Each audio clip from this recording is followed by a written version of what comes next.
নমস্কার, আপনারা দেখছেন বাংলা বিজি নিউজ। আপনাদের সাথে রয়েছে আমি গৌরাঙ্গ। পুজো পরিক্রমা 2025-এ আজ নবমী। বাংলা এমজি নিউজের পক্ষ থেকে জানাই সকলকে অভিনন্দন এবং শুভেচ্ছা।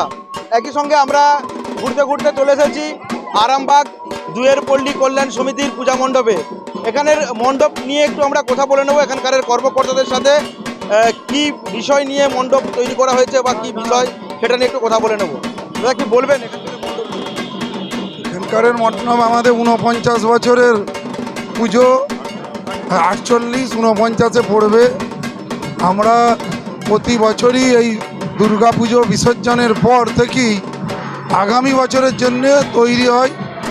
আমাদের একটাই প্রবলেম যে আমরা এই রাস্তার উপরে পুজো করি, তো আমাদের এই রাস্তার উপরে পুজোর জন্য আমরা আমাদের ইচ্ছা থাকলেও যেরকম আমরা প্যান্ডেল করতে চাই সেরকম ঠিক করতে পারিনি। প্রশাসনের অনেক বাধ্যবাধকতা রয়েছে। আমরা 15 দিন মাত্র টাইম পাই এই রাস্তার উপরে। প্রশাসন আমাদেরকে সাহায্য করে বলে আমরা করতে পারি। তা চেষ্টা করি মানুষের মনোরঞ্জন করার যতটুকু সম্ভব। এবছর বৃষ্টি হওয়ার কথা ছিল, বৃষ্টি না হওয়ার জন্যে আজকে নবমীর দিন মানুষের প্রচুর উৎসাহ উদ্দীপনা এবং মানুষের ঢল নেমে গেছে। চেষ্টা করব আবার আগামী বছর যাতে আমরা বিসর্জনের পরের দিন থেকেই প্রস্তুতি নিতে আবার পুজো করব। এবছর পুজো মণ্ডপের থিম বা মণ্ডপের কি মানে কিসের আদল নিয়ে করা হয়েছে? মণ্ডপের থিম বলতে গেলে আমরা একটা বেনারসে দেখে এসেছিলাম, ওখানে যেটা দেখে এখানে করেছি মন্দির আদল। এটা আমাদের টোটাল 5 লক্ষ টাকার মতন বাজেট। গৌতম নন্দী, দুইয়ের পল্লী কল্যাণ সমিতির সভাপতি। একই সঙ্গে আমরা আরো একটু কথা বলে নেওয়ার চেষ্টা করব। এখানে রয়েছেন সকলেরই পরিচিত মুখ স্বপন কুমার নন্দী মহাশয়ের সঙ্গে। দাদা, কি বলবেন এখানে পুজো? আজ হচ্ছে নবমী, মা স্বর্গ থেকে মর্তে এসছে। সপ্তমী, অষ্টমী, নবমী, আজকে ভারাক্রান্ত মন। সেই মা উমা বলছে যে যেও না নবমী রজনী বয়ে তারা দলে, গেলে তুমি দয়াময়ী এ পরাণ হারাবে। তাই আজকে যেন নবমী রাতটা যেন না শেষ হয়, সেইটাই আমরা সকলে মিলে চাইছি। যে মা এসছে, যেমন আনন্দ করছি যেন এইভাবেই যেন থাকে। কিন্তু কালের নিয়মে মাকে সেই নবমীর পর দশমীতে বিসর্জন দিতে হবে। তাই আমরা চাইছি না যে না নবমীর রাতটা যেন শেষ না হয়। তাই আমাদের দুয়ের পল্লীর আমাদের যে থিম আপনারা বলেছে বেনারসে, এটা দেখে এসছে। প্রচুর মানুষ আসছেন, প্রচুর আনন্দ হচ্ছে।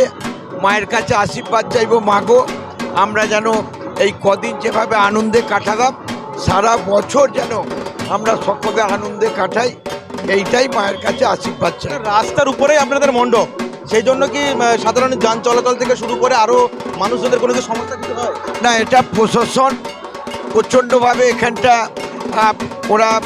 ওদের যে স্টাফেরা আছে নিরাপত্তার ব্যবস্থা রেখেছে। আমাদেরও স্বেচ্ছাসেবকরা আছে, কোনোরকম কোনো কিছু অসুবিধা হয়নি। স্বপন কুমার নন্দী, এই পাড়ার পুজো দুয়ের পল্লী। একদম যেমনটা আপনারা শুনে নিলেন এখানকার মণ্ডপ। আমাদের ক্যামেরা পার্সনকে বলবো মণ্ডপটা একটু তুলে ধরার জন্য। তো এখানকার এনাদের কাছ থেকে, পুজো কমিটির কর্তাদের কাছ থেকে যেটা জানতে পারা গেছে, বেনারসের কোনো একটা মন্দিরের আদলেই এখানকার মণ্ডপ সাজানো হয়েছে। ক্যামেরা পার্সনকে বলবো সেই চিত্র তুলে ধরার জন্য। আজ মহানবমীর দ্বিতীয় শুভেচ্ছা জানাই বাংলা এমজি নিউজের পক্ষ থেকে। একই সঙ্গে একদম আমরা এমন সময় এসে উপস্থিত হয়েছি, মন্দিরে মণ্ডপে চলছে এই সময় আরতি। এর মধ্যে আমরা একটু কথা বলে নেওয়ার চেষ্টা করব এখানকার দর্শনার্থীদের সাথে। দাদা, কোথা থেকে এসেছেন? নারায়ণপুর থেকে। কেমন লাগছে এখানের মণ্ডপ? খুব ভালো লাগছে। কখন বেরিয়েছে? ঘন্টাখানেক আগে বেরিয়েছি। অন্যান্য জায়গার মণ্ডপ আর এখানের মণ্ডপ নিয়ে কী বলবেন? আমরা এই জাস্ট শুরু করলাম, বাসদেবপুর মোড়েরটা দেখে এসে এখানে ঢুকেছি আর কি। আচ্ছা, এখানে তো রাস্তার ধারেই পুজো, সেই জন্য কি কিছু সমস্যা হচ্ছে? সমস্যা একটু ট্রাফিক জামটা একটু বেশি হচ্ছে, বাকি সব ঠিকই আছে। আমার নাম পঞ্চানন চক্রবর্তী। এরই সঙ্গে শুনে নিলাম এখানকারের দর্শনার্থীদের কাছ থেকেও কিছু বক্তব্য। একই সঙ্গে আমরা আমাদের ক্যামেরা পার্সনকে বলবো সেই চিত্র তুলে ধরার জন্য। যে কথাটা আগেও বলেছি, বেনারসের মন্দিরের আদলেই তুলে ধরা হয়েছে এখানকারের মণ্ডপের চিত্র। একই সঙ্গে দেখতে থাকুন বাংলা নিউজের পর্দায় আজ মহানবমীর সেই সন্ধ্যায় আমরা পুজো পরিক্রমায় বেরিয়েছি বাংলা নিউজের পক্ষ থেকে। পুজো পরিক্রমা 2025 দেখতে থাকুন।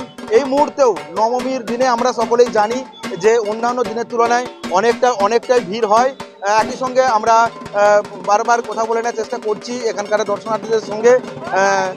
ঠিক আগের দিন অষ্টমীর দিনে যেমন মহিলাদের একটা উপবাসের ব্যাপার থাকে, লুচি খাওয়ার ব্যাপার থাকে, তো সেই পরিস্থিতিতে অন্যান্যদের থেকে অন্যান্য দিনের থেকে আজ নবমীর দিনের ভিড় একটু বেশি হয়। সেই ভিড় বা একই সঙ্গে আমাদের ক্যামেরা পার্সনকে বলবো সেই ভিড়কে তুলে ধরার জন্য, ভিড়ের সঙ্গে যেটা বারবার আমরা তুলে ধরার চেষ্টা করেছি, এই আরামবাগ দুইয়ের পল্লী কল্যাণ সমিতির যে মণ্ডপ, সেই মণ্ডপ কিন্তু রয়েছে একদম সম্পূর্ণ রাস্তার ধার। ক্যামেরা পার্সনকে বলবো একটু চিত্র তুলে ধরার জন্য। একদম রাস্তার ধারেই কিন্তু রয়েছে সেই আরামবাগ দুইয়ের পল্লী কল্যাণ সমিতির এই মণ্ডপ।